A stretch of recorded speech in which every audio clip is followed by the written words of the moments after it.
Hits and the greatest memories. Fresh 107.9 FM. Stay tuned for the news on Fresh 107.9 FM.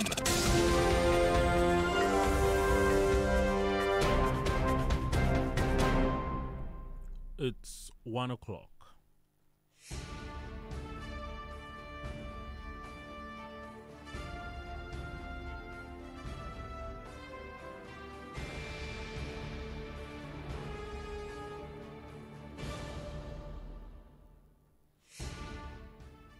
Good afternoon, this is Global Updates on Fresh 107.9 FM Abeokuta. I'm Wale Bakare. First, the headlines. President Buhari restates Nigeria's readiness to meet global demand for cleaner energy. Nigeria records 7 new COVID-related deaths as resident doctors threaten strike. On foreign scene, militant attack in Mozambique leaves dozens dead. In sports, Poland's Lewandowski to miss World Cup qualifier against England. Stay tuned for details of this and more.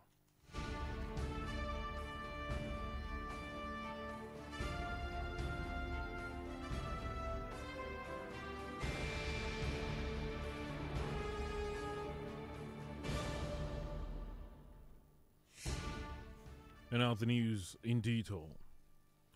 President Muhammadu Buhari says Nigeria is now ready to seize the opportunity created by the rising global demand for cleaner energy.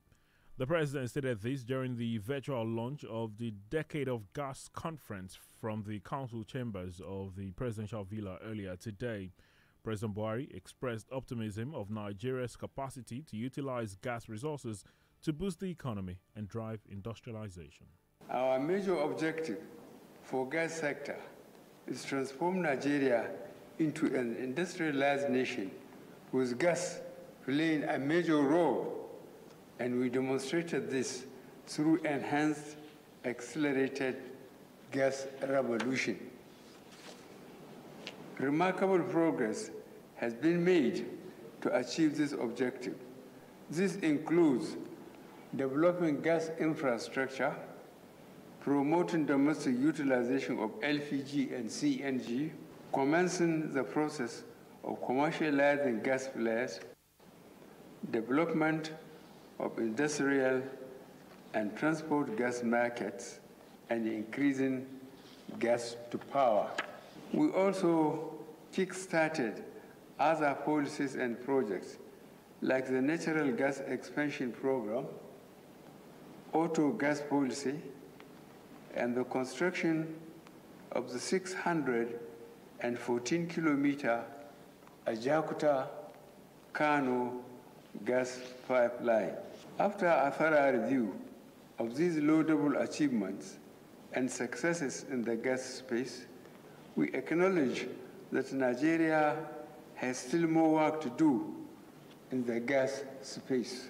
This has led the federal government to begin a more proactive push towards gas development. This initiative will ensure further optimal exploitation and utilization of country's gas resources. In the meantime, the special advisor to the president on media and publicity, Femi Adesina, says Nigerians must stop dwelling solely on the negatives if the country is to forge ahead in the progressive path.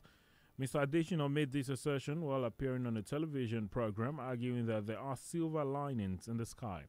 According to Mr. Adesina, it is typical of Nigeria that when the break in the clouds come, no one talks about them. He called on all Nigerians to continue to support the Muhammadu Buhari administration.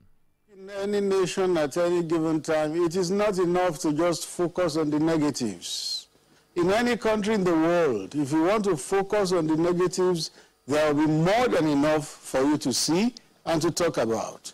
But then there are always silver linings in the sky from time to time. It's typical of Nigeria that when those silver linings come, we don't talk about them. You talked about inflation at 17 point something percent. When that inflation dropped to about 11% a couple of years back, we didn't hear a sound. We didn't hear a sound about it. When we went into recession the first time and we came out, we went the second time, COVID-induced, and we came out, not much about it. When you hear that our budget performance was about 97%, not much about it. All that we hear most times from critics, from the section of the media, are just the negatives.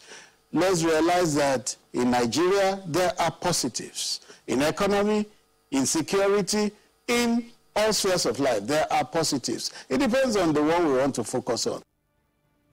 Nigeria on Sunday reported 7 more deaths from complications related to the coronavirus. This was revealed by the Nigeria Center for Disease Control, the NCDC, in its latest update on the outbreak of the disease in the country. In a late-night tweet, the NCDC noted that the new fatalities recorded have raised the death toll from the disease in the 36 states and the FCT to 2,048. Similarly, the NCDC said Sunday saw 104 new cases confirmed in 11 states and the nation's capital. Of the new infections, Lagos reported the highest figure with 48, followed by Enugu with 16, and then Kwara with 8. Kaduna reported 6 new cases. Plateau and Kano reported 5 new cases each. Rivers, the FCT, and Ogun reported 4 new cases each. Edo reported 2 new cases, while Ekiti and Katsina reported 1 new case each.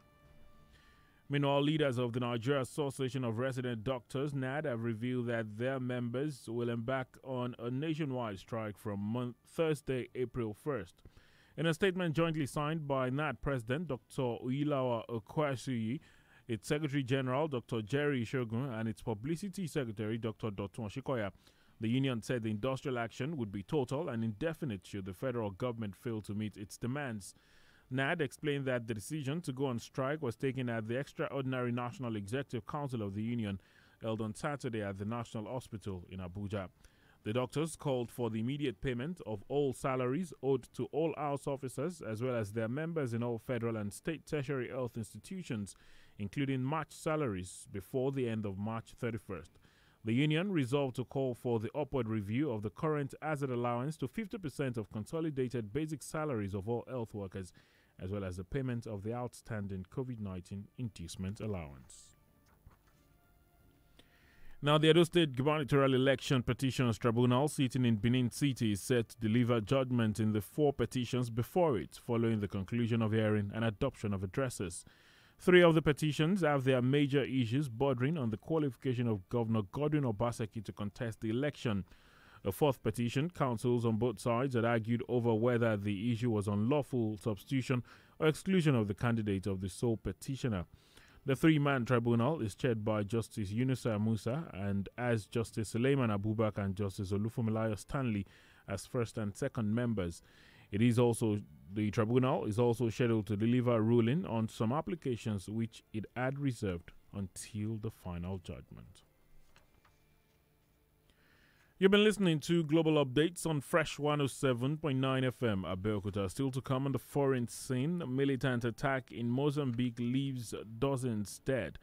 In sports, Bayern Munich's Lewandowski to miss World Cup qualifier against England. Stay with Fresh 107.9 FM.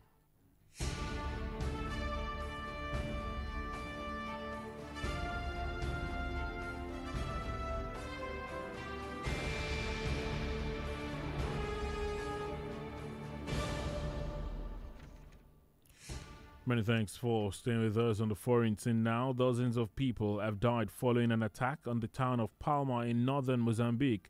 According to a spokesperson from the country's defense department, Omar Saranga, 7 were killed trying to escape a siege on a hotel. Hundreds of others, both locals and foreigners, were reportedly rescued. The area has been under attack by Islamist militants since Wednesday, and witnesses have described hiding out while awaiting to be rescued by boat on a beach strewn with headless bodies. Northern Mozambique has been torn apart by an insurgency since 2017. Militants linked to the Islamic State group are behind the conflict in the predominantly Muslim region of Cabo Delgado.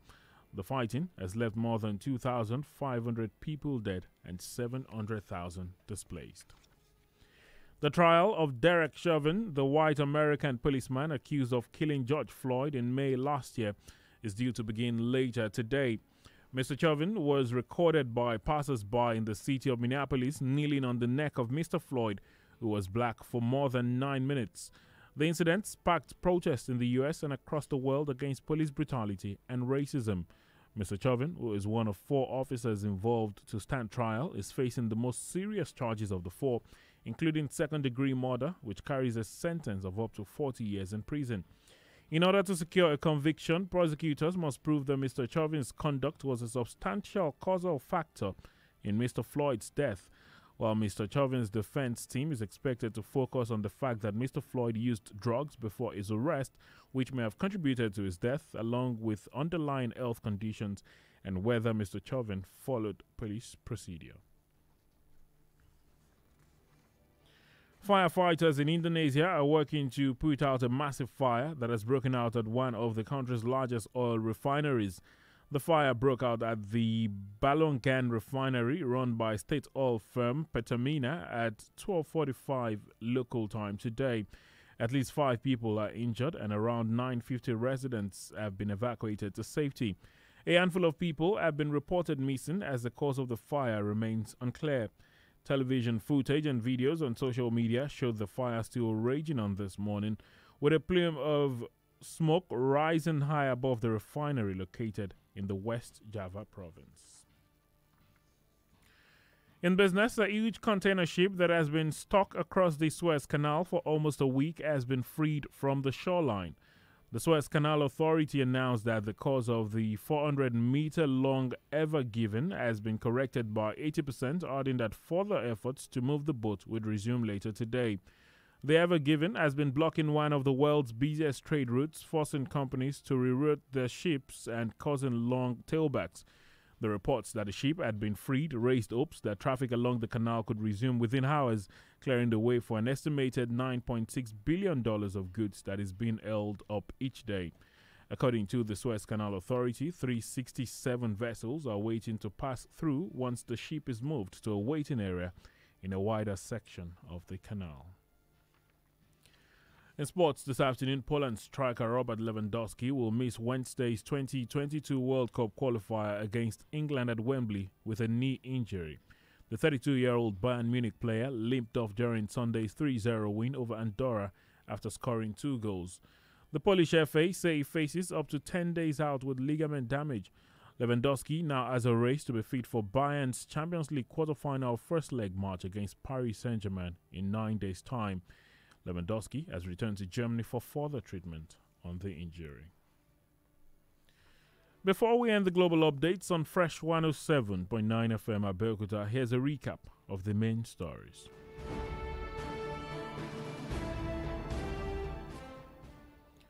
We told you that President Muhammadu Buhari has restated Nigeria's readiness to seize the opportunity created by the rising global demand for cleaner energy.